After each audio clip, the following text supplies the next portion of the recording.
Hey guys, this is Ludwig. I hope everyone enjoyed their winter holidays, and we have this very nice new SAO banner here. So I happened to just get Asuna from the first step, and I was just very disappointed by her damage after testing, but so this is just her stats, I guess. She hits almost 6.8k with normal equipment, and then nothing special about her skill slots, but she does have the emergency heal, and then as advertised, the guaranteed crit when she's level 90.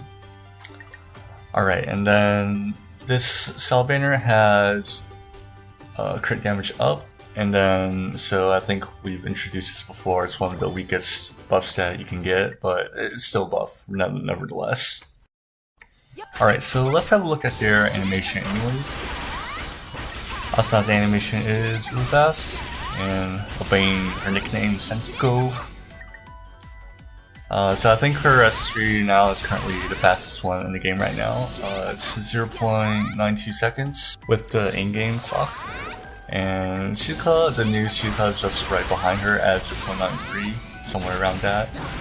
So although they do really shit damage, they're still two of the fastest units in the game, regardless.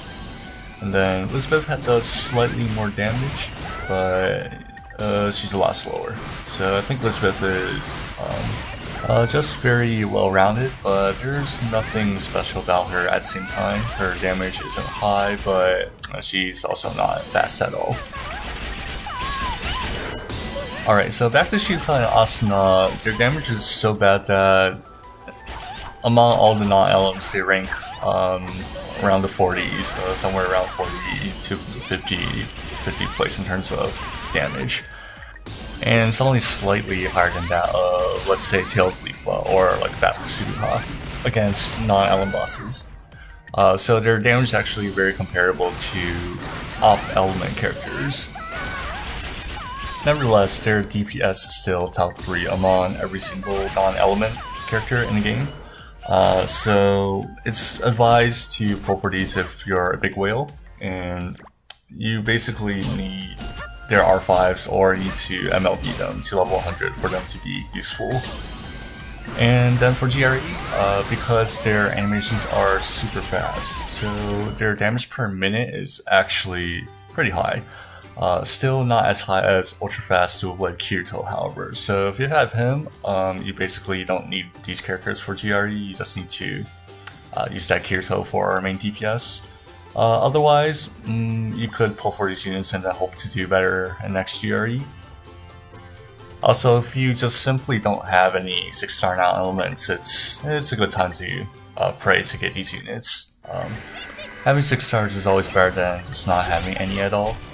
However, I would still argue that Fatal Bullet Shino might be more useful than them sometimes. Also, one word on guaranteed crit, it's actually very useful in the 6-star era because about half of your SS3s don't have it. Depending on your RNG, 100% crit could increase your SS3 damage by 10 to 20%. Alright, so overall, Asuna and Shuka are really good if you can MLB them or get their R5 weapon. And I wish I could say something good about Elizabeth, but there's just really nothing good about her in particular, but there's just nothing that's bad about her in particular as well, so she's just very well rounded. The weapon banner also has some nice new 3BS weapons, and if you got one of these units, it's pretty nice to have their weapons as well, though. They're not much different from any other 3BS non-element weapons, so keep that in mind. And yeah, so for some reason I traded for non-element rapier, but I have no idea why I did now, since I have an R5 rapier anyways. Well, so that's it about this banner, and then hopefully you guys enjoyed this video. See you next time.